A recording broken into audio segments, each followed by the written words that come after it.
Hey guys, இன்னைக்கு நம்ம all fun and games அப்படிங்கிற மூவியை தான் பார்க்க போகிறோம். படத்தோட ஸ்டார்டிங்கில் இங்கே ஒரு பொண்ணு செம காரில் போட்டுக்கிட்டு இருக்க பாய் ஃப்ரெண்டோட.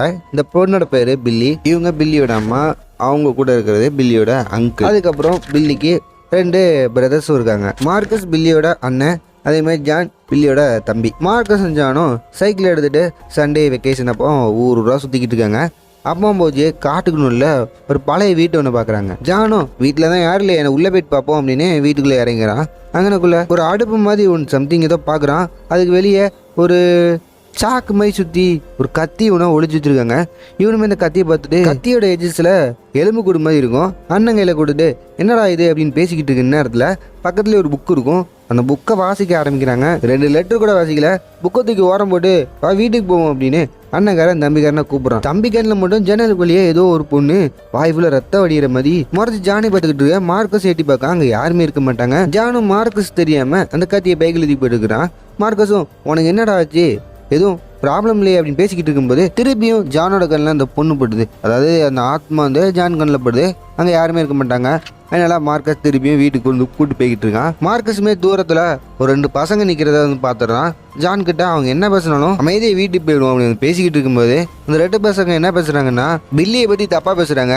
ஜானுக்கு கோவம் தலைக்கறியுது. கையில் வச்சு தூக்கி எரிஞ்சிடறான். அந்த 2 பசங்க திருப்பி மாறி பில்லியை பற்றி தப்பாக பேசிக்கிட்டு இருக்காங்க. மார்க்கஸ் கோவத்தை கண்ட்ரோல் பண்ணாலும் இந்த சின்ன பையன் ஜானுக்கு கோவத்தை கண்ட்ரோல் பண்ண முடியல. மார்க்கஸே வாண்டடா போயிட்டு அந்த 2 பசங்கள்ட்ட சாரி கேட்குறான். அந்த 2 பசங்களும் டே இங்கே பாரு மார்க்கஸே ஒத்துக்கிட்டான்டா தங்கச்சி பற்றி அப்படின்னு சொல்ல டமான்னு மார்க்கஸ் வந்து ஒரு அடி அடிச்சிடறான். திருப்பியும் பயங்கரமாக ஃபைட் நடக்குது. மார்க்கஸை 2 பையங்க சேர்ந்து பொழந்துடுறாங்க. ஜானும் மார்க்கஸ்கிட்ட செம அடி. நான் இன்னைக்கு தான் நீ கோவப்பட்டதே பார்த்துக்கிட்டு இருக்கேன் அப்படின்னு பேசிக்கிட்டு இருக்கேன். மார்க்கஸ் உன்னால தான்டா கோவப்பட்டேன், பெசாம வா சொன்னோன்னே நீ வந்திருக்கல, நீனே அந்த பிரச்சனை காரணம் அப்படின்னு மார்க்கஸ் ஜான்கிட்ட கோவப்பட்டு வீட்டுக்குள்ளே வந்து போயிடுறான். இப்போ யாராவது ஜான் அப்படின்னு அஸ்கி வயசில் வந்து கூப்பிடுறாங்க. கூப்பிட்டது என்னன்னா அந்த கத்தி தான் கூப்பிட்டுருக்கு. பின்னாடி ஜானோட அங்கிளுமே டே என்னடா மூஞ்சி வாடி இருக்கு, என்ன பண்ணிட்டு இருக்க அப்படின்னு பேசிக்கிட்டு இருக்க. ஜானுமே எதுவும் தெரியாத மாதிரி சமாளிச்சிருவான். இங்கே பில்லியும் பில்லியோட ஃப்ரெண்டும் பில்லியோட பாய் ஃப்ரெண்டு பற்றி பேசிக்கிட்டு இருப்பாங்க. கொஞ்ச நேரத்தில் கத்தி பேச ஆரம்பிச்சிடுவாங்க. பில்லியோட அம்மா உள்ளே வந்துடுவான். பொண்ணுங்களா, நான் இந்த இடத்த விட்டு கொஞ்சம் தூரம் வந்து மீட்டிங் பண்ணி வந்து போகிறேன்.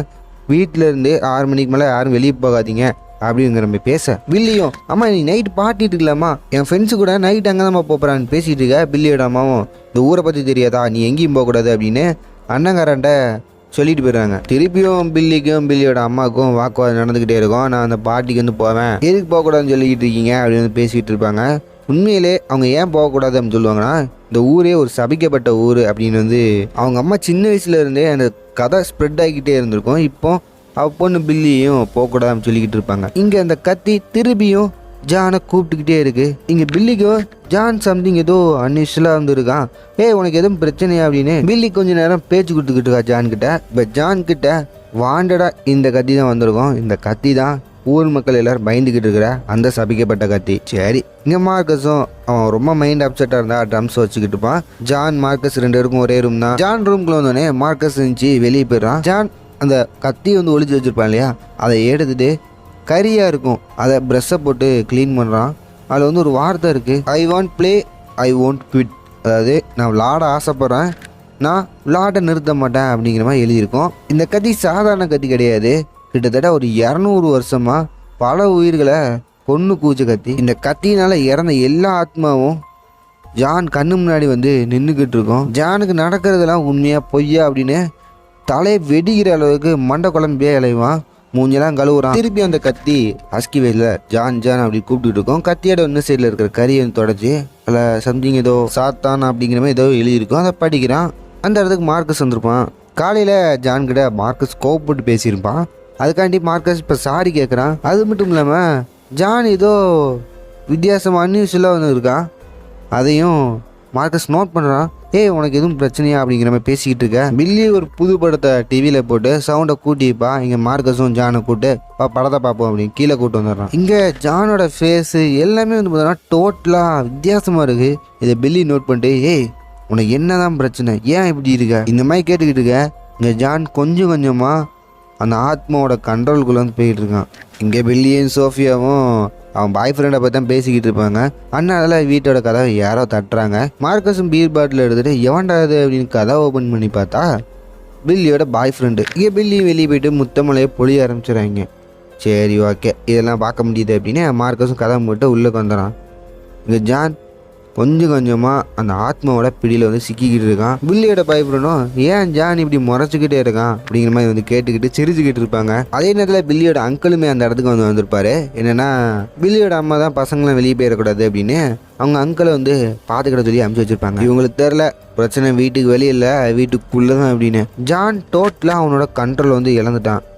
இப்போ அங்கே இருக்கிறவங்கலாம் நம்ம பார்ட்டிக்கு டைம் ஆகிட்டு வெளியே போவோம் அப்படிங்கிற மாதிரி பேசிக்கிட்டு இருக்க, நம்ம ஏன் ஒரு கேம் விளாண்டுட்டு போகக்கூடாது அப்படின்னு ஜான் சொல்கிறான். பில்லியோட பயப்படணும், கேம் விளாடுறதுக்குலாம் நாங்கள் என்ன சின்ன பசங்களா, நான்லாம் கேம் விளாட வரல அப்படிங்கிற மாதிரி பேசிக்கிட்டு இருக்கேன். ஜானும் நம்ம கேம் விளாண்டு தான் ஆகணும் அப்படின்னு கத்துவான். சரி அவன் சொல்கிற கேமை ஒரு டைம் விளாண்டுட்டு போயிடுவோமே அப்படின்னு வரிசையாக வந்து உட்காந்துடுறாங்க. அவங்க அங்கிளுமே வீட்டை விட்டு வெளியே போகாமல் என்ன கேம் விளாண்டாலும் எனக்கு பிரச்சனை இல்லை அப்படின்ட்டு அவருமே வந்து கலாச்சிக்கிட்டு இருப்பார். ஜானுமே பயங்கர டென்ஷனில் பேசுகிறான். இந்த கேமுக்குன்னு ஒரு ரூல்ஸ் இருக்குது. First I want play I want quit அப்படிங்கிற வார்த்தை எல்லோரும் சொல்லுங்கள் அப்படின்னு சொல்ல ஒவ்வொருத்தராக சொல்லிக்கிட்டு இருப்பாங்க. எல்லாருமே ஆல்மோஸ்ட் சொல்லிடுவாங்க. மார்க்கஸ் மட்டும் சொல்ல மாட்டான். ஜானுமே அந்த கத்தியை எடுத்துகிட்டு மார்க்கஸ் அந்த வார்த்தையை சொல்லுவான். மார்க்கஸுக்கு இந்த கத்தியை பார்த்தோன்னே அந்த கத்தியை பிடுங்க ட்ரை பண்ணுறான். ஒரு வழியாக அந்த கத்தியவும் பிடிங்கிறான். கடைசியா பில்லியோட அங்கிளும் ஏய் இந்த வார்த்தையை சொன்னால் என்ன அப்படிங்கிற மாதிரி சொல்லிகிட்டு இருக்க. இங்கே ஜானுமே அந்த வார்த்தையை சொல்லு அப்படிங்கிற மாதிரி திருப்பி சொல்லிக்கிட்டு இருப்பான். இங்கே பில்லியும் அந்த வார்த்தை சொல்லிட்டு வா பாட்டிக்கு போவோம் அப்படின்னு வந்து அவளும் கிளம்பிடுறான். இங்கே ஜானுமே திருப்பியும் I want play I want quit சொல்லப்போறியா இல்லையா அப்படிங்கிற மாதிரி மார்க்கஸ்ட்டை கேட்க, மார்க்கஸுமே சரி I want play I want quit அப்படிங்கிற மாதிரி சொல்லிட்டு அந்த இடத்த விட்டு கிளம்புவான். கத்தி அவன் கையில் இருக்கும். மார்க்கஸோட ஆன்மா வேற ஒரு டைமென்ஷன், அதாவது ஆன்மாக்களோட உலகத்துக்குள்ளே வந்து போயிடுது. அந்த இடத்துல அந்த கத்தினால் இறந்தவங்க எல்லாருமே வந்து இருப்பாங்க. எப்படி இறந்தாங்க அப்படின்னு ஒவ்வொன்றா மார்க்கஸோட கண்ணு முன்னாடி வந்து நிற்கும். அந்த ஆன்மாக்களுக்கு இந்த உலகத்துக்குள்ளே வர ஒரு உடம்பு தேவை. அந்த கத்தி யாருக்கிட்ட இருக்கோ அவங்க உடம்பு தான் எடுத்துக்கணும். சரி இங்கே பாட்டி கோலாகலமாக போயிட்டுருக்கு. பில்லி, சோஃபியா, நம்ம பில்லியோட பாய் ஃப்ரெண்டு, அவளோட ஃப்ரெண்டு எல்லாருமே வந்து பார்த்தீங்கன்னா கிளாஸ்மேட்ஸு. அந்த கேம்ப் ஃபயர் முன்னாடி ஜாலியாக ஃபன்னியாக சின்ன சின்ன குட்டி கேம்ஸ்லாம் வந்து விளாண்டுக்கிட்டு இருப்பாங்க. இனிமேல் தான் மூஞ்சில் கொஞ்சம் கொஞ்சமாக ட்விஸ்ட்டை வந்து கொண்டு வர போகிறாங்க. சரி என்ன ஏதுன்னு பார்ப்போம். இப்போ ஜான் நல்லா அசந்து தூங்கிட்டான். அவனுக்கு இதுக்கு முன்னாடி நடந்த எதுவுமே வந்து ஞாபகமே இல்லை.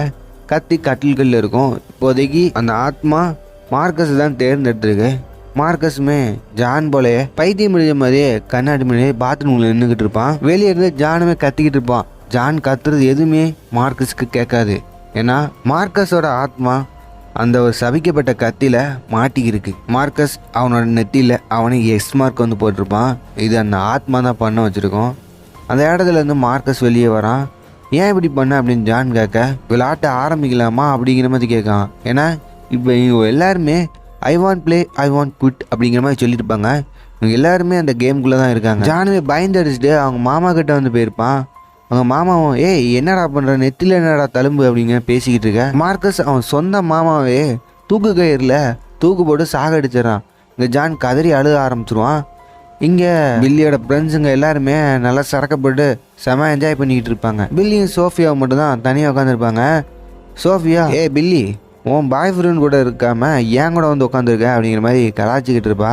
இங்கே பில்லியோட பாய் ஃப்ரெண்டுமே அவள் கிளாஸ்மேட் ஒருத்தியை தனியாக ஒரு செட்டுக்கு வந்து கூட்டு போயிட்டு இருப்பான். அங்கே பில்லியும் ஃபாலோ பண்ணிவிட்டு என்னடா பண்ணுறாங்க அப்படின்னு உள்ளே போய் பார்த்தீங்கன்னா 2 பேரும் கிஸ் பண்ணிக்கிட்டு இருப்பாங்க. இதை பார்த்தோடனே பில்லிக்கு நெஞ்செல்லாம் அடைச்சி போயிடுது. கண்டு காணாத மாதிரி அந்த இடத்த விட்டு வீருன்னு தூரமாக நடந்து வந்துடுறா. இங்கே காலையில் மார்க்கஸ் கிட்ட வம்பு பண்ணியிருப்பாங்க 2 பேரும். அவங்களுமே பில்லியோட கிளாஸ்மேட்ஸ் தான். அந்த பார்ட்டியில் இருப்பாங்க. இங்கே மார்க்கஸ் எக்ஸ்கோடோட அந்த இடத்துக்கு வந்திருப்பான். சோஃபியாவும் ஏய் உன் நெத்தியில் என்னடா எஸ்கோடு அப்படிங்கிற மாதிரி கேட்டுக்கிட்டு இருக்கேன். ஐ want play I want quit அப்படிங்கிற மாதிரி சொன்னல, கேம் விளையாட வராமல் இங்கே வந்து நின்றுக்கிட்டு இருக்கா அப்படிங்கிற மாதிரி ஒரு வித்தியாசமாக மார்க்கஸ் பேசிக்கிட்டு இருக்கும்போது செட்டுக்குள்ளே போனால் அந்த பொண்ணை டப்பான போயிடுச்சு. கழுத்தில் கத்தி வச்சு ஏய் சோஃபி பக்கத்தில் வரியா இல்லையா, எல்லாரும் உங்கள் ஃபோனை தீக்குள்ளே போடுங்க அப்படின்னு எல்லாரும் ஃபோனையும் தீக்குள்ளே போட வச்சுட்டு கேமை ஸ்டார்ட் பண்ணலாமா, எல்லாரும் போயிட்டு ஒளிஞ்சுக்கோங்க, உங்கள் எல்லாத்தையும் தேடி வந்து நான் கேமை முடிக்கிறேன், எல்லோரும் ஒளிஞ்சுக்கங்க அப்படிங்கிற மாதிரி சொல்லிக்கிட்டு இருக்கேன். இங்கே வில்லியோட பாய் ஃப்ரெண்ட் ஓடி வந்து அதை பொண்ணை பிடிக்க அவன் மண்டை உடஞ்சிரும். இன்னொரு கருவாயும் அடிக்க வந்துடும். அவனை கொலையே பண்ணிடுறான். சரி எல்லாரும் ஒளிஞ்சுக்காங்க, நான் தேடி வந்து கண்டுபிடிக்க அப்படிங்கிற மாதிரி மார்க்கஸ் சொல்ல எல்லாருமே கதறி அடிச்சுட்டு ஓடியே போயிடுறாங்க. இப்போ தான் ஆட்டமே சூடு பிடிக்க ஆரம்பிக்கு. இங்கே பில்லியும் காதல் தொழில்னால இதெல்லாம் வேணாம், நம்ம வீட்டுக்கே போகலாம் அப்படின்னு வீட்டுக்கு நடந்து போயிட்டு இருக்கு. இந்த நேரத்தில் பாதியிலே ஜான் வந்துடுறான். ஜான் நடந்ததெல்லாம் சொல்கிறான், மாமாவை மார்க்கஸ் கொன்னுட்டான், அவன் உடம்புக்குள்ளே சாத்தம் இருக்குது அப்படிங்கிற மாதிரி பேசிக்கிட்டு இருக்க. அவன் நம்ப மாட்டா. பின்னாடி சோஃபியாவை வந்து சொல்ல இப்போ தான் பில்லியை வந்து நம்புறா. இங்கே ஜானுமே எல்லாமே நான் அந்த கத்தி எடுத்ததுக்கப்புறம் தான் இந்த மாதிரி பிரச்சனையாக ஆரம்பிச்சிச்சு அப்படிங்கிற மாதிரி வந்து பேசிக்கிட்டு இருப்பாங்க. ஜானுமே ஒரு கட்டத்தில் அந்த கத்தி பக்கத்தில் ஒரு புக்கை ஒன்று பார்த்தேன் அப்படின்னு சொல்லி அந்த புக்கை தேடி இப்போ எல்லோரும் வந்து கிளம்புறாங்க. அதே நேரத்தில் பாடி நடந்துக்கிட்டு இருக்கிற அந்த பசங்க எல்லாருமே வந்து பார்த்தோன்னா ஒவ்வொரு இடத்துல போய்ட்டு ஒளிய ஆரம்பிக்கிறாங்க. முக்கியமாக பில்லியோட பாய் ஃப்ரெண்டு அவனோட கிளாஸ்மேட் 2 பேரும் கிஸ் பண்ணிக்கிட்டு இருக்கின்ற அதே செட்டுக்குள்ளே போயிட்டு ஒளியை ட்ரை பண்ணுறாங்க. மார்க்கஸும் பில்லியோட பாய் ஃப்ரெண்டை போட்டு தள்ளிடுறான். அவள் கிளாஸ்மேட் வந்து பார்த்தோன்னா ஒரு புல்லுக்குள்ளே வந்து ஒளிஞ்சிருப்பா. அவள் நான் தப்பிச்சிட்டாண்டா எப்படியோ அப்படிங்கிற மாதிரி இன்னமும் அந்த புல்லுலேருந்து வெளியே வராமல் வந்து உட்காந்துருப்பா. அவளையும் மார்க்கஸ் போட்டு தள்ளிடுறான். கத்தியை வச்சு முதுகுலே குத்தி கொண்டுறான். மார்க்கஸ் ஆல்மோஸ்ட் எல்லாத்தையும் போட்டு தள்ளிடுறான். மிஞ்சி இருக்கிறது ஜான், பில்லி, சோஃபியா. இப்போ சோஃபியா, ஜான், பில்லி எங்கே இருக்காங்க அப்படின்னா அந்த பாலடைஞ்ச வீடு காட்டுக்குள்ளே இருக்குமே அந்த இடத்துக்கு வந்துட்டாங்க. அந்த இடத்துல போயிட்டு அந்த புக்கை வாசிக்க ஆரம்பிக்கிறேங்க. இந்த வாசிச்சதுக்கப்புறம் தான் 200 வருஷம் ஏன் இந்த ஊரில் 6 மணிக்கு மேலே வெளியே போக மாட்டேங்காங்க அப்படிங்கிற உண்மையை புரியுது. இந்த ஊரில் ஒரு சூனியக்காரி இருந்திருக்கா, சாத்தனை வழிபடுற ஒரு சூனியக்காரி. அவளை ஊர் மக்கள் எல்லாரும் சேர்ந்து கொண்டுறாங்க. அவளுக்கு ஒரு பையன் ஒருத்தன் இருக்கான். அந்த பையனை ஊருக்குள்ளே இருக்கிற பசங்க எல்லாருமே காட்டுக்குள்ளே கூட்டு வந்து கேம் விளாடவா அப்படிங்கிற மாதிரி சொல்லி விரட்டி வந்து கொண்டிருக்காங்க. இதுவுமே இந்த கேமில் இருக்கிற ஒரு டாஸ்க்கு தான் அப்படிங்கிற மாதிரி சொல்லி தான் கொண்டிருக்காங்க. இதை கொஞ்சம் கொஞ்சமாக பில்லி படிச்சுக்கிட்டு இருப்பா. இதுக்கு மேலே படிக்க முடியாது அப்படிங்கிற மாதிரி ஒரு கட்டத்தில் சொல்ல அங்கே இருக்கிற ஆத்மாக்கள்லாம் திருப்பி படிங்கிற மாதிரி கத்தும். சேரில் ஒரு ஆத்மா வந்து உட்காந்துருக்கும். இந்த ஆத்மா தான் அந்த சின்ன பையனோட அம்மா. அதாவது அந்த ஒரு மந்திரவாதி எந்த பாவமும் செய்யாத அவங்க பையனை ஊர் மக்கள் எல்லாருமே சேர்ந்து கொலை பண்ணதுனால பயங்கர கோவமாகி சாத்தானை வழிபட்ட அந்த சத்தியை வச்சு அவன் பையன் எலும்புனால செஞ்ச ஒரு கத்தியை வச்சு சூனியம் பண்ணி மைண்டை கண்ட்ரோல் பண்ணி கொலை பண்ணியிருப்பாங்க. இதை எல்லாத்தையும் அந்த சூனியக்கரியே சொல்லுது. ஏன் இதை சொல்லுது அப்படின்னா அந்த கத்தி இப்போ மார்க்கஸை தேர்ந்தெடுத்துருக்கு. அந்த சூனியக்கரி என்னவோ அவன் பையனை கொலை பண்ண எல்லாத்தையும் கொலை பண்ணுன்னா அந்த ஒரு கத்தியை வந்து செஞ்சுருக்கும். ஆனால் அந்த கத்தி யார் கண்ணிலலாம் படுதோ அவங்க எல்லாத்தையும் கண்ட்ரோல் பண்ணி இந்த கேமுக்குள்ளே வர வச்சு எல்லாத்தையும் கொண்டுருது. இப்போ அவங்க அண்ணன் வந்து மாட்டிக்கிட்டேன் அப்படிங்கிற மாதிரி சொல்லும். இப்போ ஜானுக்கு ஒரு கேள்வி இருக்கும். கடைசியாக அந்த கேம் முடிஞ்சவொடனே ஒருத்தன் இருப்பான்ல, அவன் தான் வின்னர். அவனுக்கு என்ன ஆகும் அப்படிங்கிற மாதிரி கேட்க சூனியக்காரி அவனுமே அவன் களத்தை எடுத்துகிட்டு சேர்த்துருவான். அப்போ தானே அந்த கேமில் யாருமே வின் பண்ண முடியாது அப்படிங்கிற மாதிரி கத்திக்கிட்டே அது மறைஞ்சு போயிடும். இப்போ இவங்க 3 பேருமே வீட்டுக்கு வராங்க. இவங்க மாமா தூக்கில் செத்து கிடப்பாரு. வீட்டுக்குள்ளே ஒரு பயங்கரமான பவர்ஃபுல் லைட்டை கொண்டு உள்ளக்க 3 பேர் என்ட்ரி ஆகுறாங்க. கண்டிப்பாக மார்க்கஸ் கையில் இவங்க மாட்டினாங்கன்னா இறந்து போயிடுவாங்க. அதே மாதிரி அந்த புக்கு இப்போ பில்லி கையில் தான் இருக்குது. அந்த புக்கில் இன்னும் கொஞ்சம் பேஜஸ் தான் இருக்குது. அதை பில்லி படிக்க தொடங்குறான். அதே நேரத்தில் இங்கே ஜானுமே மார்க்கஸை தேடிக்கிட்டு இருக்கான். மார்க்கஸ் எந்த இடத்துலையுமே இருக்க மாட்டான். ஒரு நேரத்தில் ஜான் சைடு மேலேருந்து சொட்டா ரத்தமாக வடிய ஆரம்பிச்சிடும். ஜானுமே மேலே டார்ச் லைட் அடிச்சுன்னா அந்த டார்ச் லைட் மார்க்கஸோட சட்டை மேலே பட்டதுக்கப்புறம் அவனோட சட்டை அப்படி தீப்பிடிச்சு எரிய ஆரம்பிச்சிடும். சூடு தாங்க முடியாமல் மேலேருந்து கீழே விழுந்துடும். கத்தி இன்னொரு சைடு போயிட்டு விழுந்துடும். அதேமாதிரி பில்லியும் புக்கில் இருக்கிற எல்லாத்தையுமே ஓரளவுக்கு படித்து முடிச்சிடுறா. அந்த புக்கில் அந்த சூனியக்காரியோட பையனை ஊர் மக்கள் எப்படி கொன்னாங்க அப்படிங்கிற மாதிரி வந்து எழுதியிருக்கும். கடைசி நேரத்தில் தீயை வச்சு கொலை பண்ணியிருப்பாங்க. இதை வச்சு தான் நெருப்பு தான் இவனோட வீக்னஸ். அதனால ஃபயர் டார்ச் மாதிரி ஏதோ ஒன்று கொண்டு வந்து மார்க்கஸ் அந்த டீமன் வந்து காப்பாற்றணும் அப்படிங்கிற மாதிரி தான் 3 பேரும் இந்த இடத்துக்கு வந்திருப்பாங்க. இவங்களுக்குள்ள நடந்த சண்டையில் அந்த டார்ச்சை ஒரு கடத்தில் மார்க்கஸ் வாங்கிடுறான்.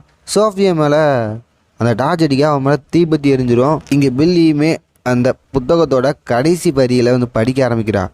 இருக்கிற எல்லாருமே வந்து பார்த்தோன்னா அந்த கத்தியை வச்சு அவங்களோட கழுத்தை அவங்களே அறுத்துட்டு வளர்ந்துருக்காங்க. அந்த கத்தி தான் அந்த டீமனை வெளியே கொண்டு வர ஒரு கேட்டு. அந்த கத்தியை வந்து அழிக்கணும் அப்படிங்கிற மாதிரி பிளானாக போடுறாங்க. இங்கே ஜான் மார்க்கஸ் கிட்ட மாட்டிக்கிறான். அதே மாதிரி அந்த கத்தி இப்போதைக்கு பில்லி கிட்ட இருக்க. பில்லி என்ன பண்ணிடுறான்னா அந்த வார்த்தையை சொல்லிடுறா, I want play, I want quit அப்படிங்கிற மாதிரி கத்தி வச்சுட்டு சொல்ல அவ அந்த ஒரு ஆண் மக்கள் உலகத்துக்கு வந்து போயிடுறான். பில்லிக்கு எதுனால அந்த ஒரு உலகத்துக்கு வந்து போகிறோம், எப்படி வெளியே வரணும் அப்படிங்கிற மாதிரி கொஞ்சம் கெஸ் பண்ணி வச்சுருப்பான். அதே மாதிரியே உள்ளக்க போகிறா.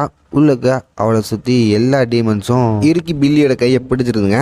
இப்போ அந்த டீமன் அந்த கத்தியை வச்சு பில்லியோட நெத்தியில் எக்ஸ்மார்க் பண்ணால் பில்லியோட உடம்பை டேக் ஓவர் பண்ணிடுவோம். ஆனால் பில்லி அந்த பையனோட கண்ணை வந்து குத்தி நொல்ல கண்ணை மாற்றிடுறா. இப்போ ரியல் வேல்ல பில்லி இருந்துச்சுரா. ஆனால் இப்போ ஒரு ட்விஸ்ட் என்னென்னா அந்த சின்ன பையனா அந்த டீமன் வேர்ல்ட்லேருந்து வெளியே வந்துடுறான். இனிமே தான் ஆட்டமே ஆரம்பிக்குது. அங்கே ரத்தக்கரையோட அந்த டீமன் ஒவ்வொரு இடத்துக்காக வந்து தழுவி போயிருக்கும். கடைசியாக ஒரு ரூமுக்குள்ளே வந்து போகிறாங்க. அந்த ரூமில் கண்டிப்பாக இந்த டீமன் இருக்கும், அதை வந்து அழிச்சிடலாம் அப்படிங்கிற நோக்கத்தோட பக்கத்தில் போனாலுமே அங்கே இருக்காது. அந்த இடத்த விட்டு எஸ்கேப் இருக்கும். இப்போ ஒவ்வொருத்தரும் ஒவ்வொரு திசையை நோக்கி தேட ஆரம்பிச்சிடுறாங்க. ஆனால் அந்த டீமன் அந்த வீட்டுக்குள்ளே ஒரு துணி பின்னாடி வந்து ஒளிஞ்சிருக்கும்.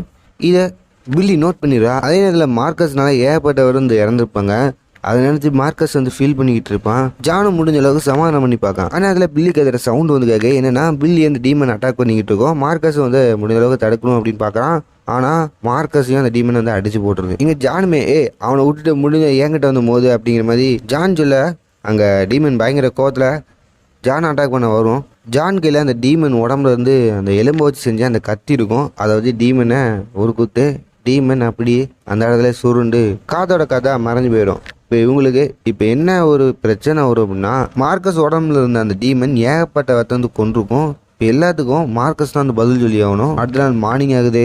போலீஸ் வந்து மார்க்கஸ் வந்து அரெஸ்ட் பண்ணி போயிருப்பாங்க. இவங்ககிட்டயும் மார்க்கஸ் உடம்புல அந்த டீமன் தான் இறங்கி எல்லாத்தையும் போட்டு தெளிச்சு அப்படிங்கிற மாதிரி எந்த ப்ரூஃப் இல்லை, ஒரு வழியும் இல்லை. போலீஸ்காரங்க அரெஸ்ட் பண்ணி கூப்பிட்டு போகிறாங்க. அதே மாதிரி டீமனும் இறந்துருந்தாலும் அந்த நைஃபுக்கு வந்து அழிவே இல்லை.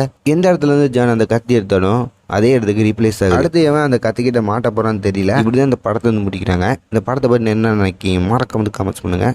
இன்னொரு நல்ல படத்தில் சீப்பலாம். பாய்.